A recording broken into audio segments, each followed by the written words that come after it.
am doing today's Talk About It Tuesday in Chicago. And let me tell you, despite the bad rap that Chicago gets in the media, it is a beautiful city. So I encourage you all to come visit Chicago. So let's get to this question.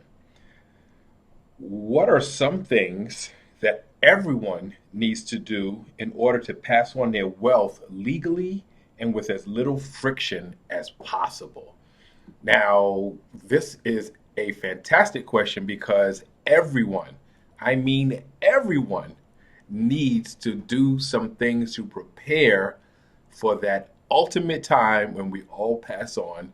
And we want to ensure that the people, the causes, the things that we care about receive the benefits of our labor while we're here. So I'm going to start with the one thing that's probably absolutely most important that you probably never even hear about, and that is making sure the beneficiary information on every single financial account you have is up to date.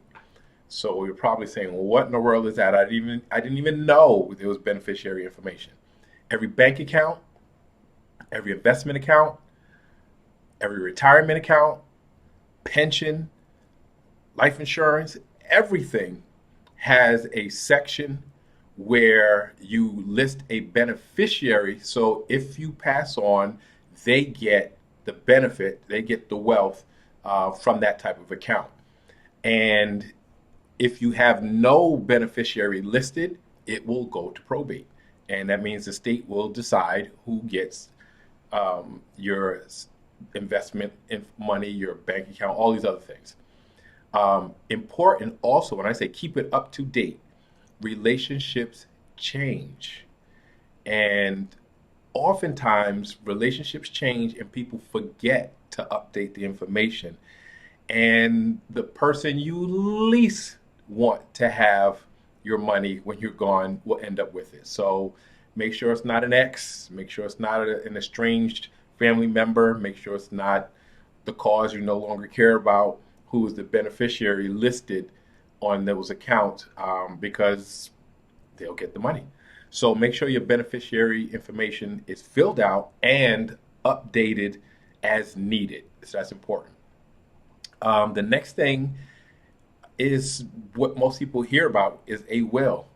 It is never too early to write a will. Even if you think you don't have anything, you have something that is of at least sentimental value to others.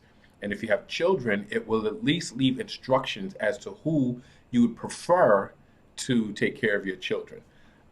So, you think you don't have assets, but anything that you own doesn't have to be expensive, has value to someone. And if you don't have specific instructions as to who gets what, and people will fight over it. You'd be surprised. It could be just a watch, not an expensive watch, but it meant something to this one and it means something to this one, and they're going to fight over it.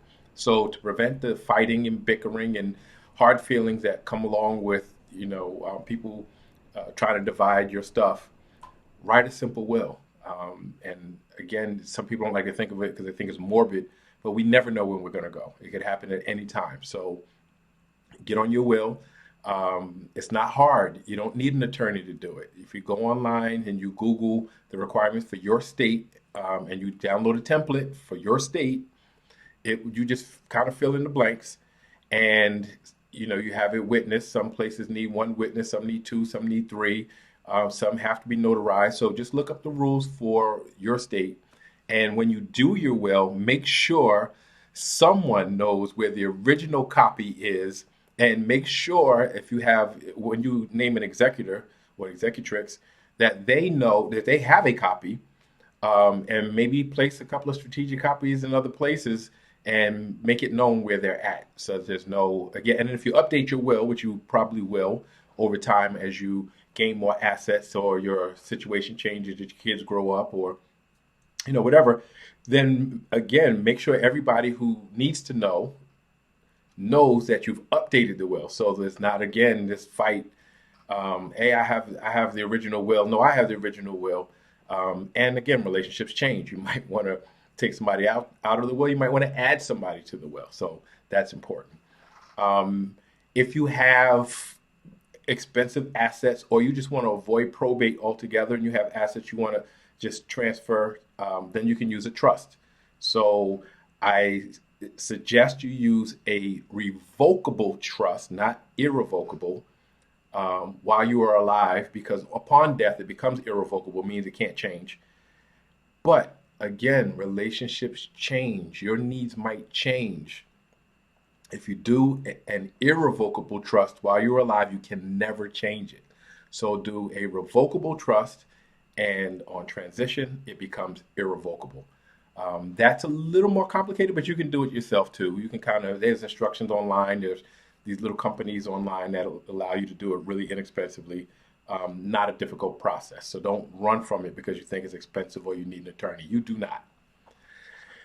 Um, After that, I think it is important that you make a list of every financial account that you have, including the passwords, online access, the account numbers, how much you believe is in there, so that it makes it easier again, for somebody to be able to find those things, because it's a terrible thing if they can't even find it, right? So make sure they can find it and have access to it.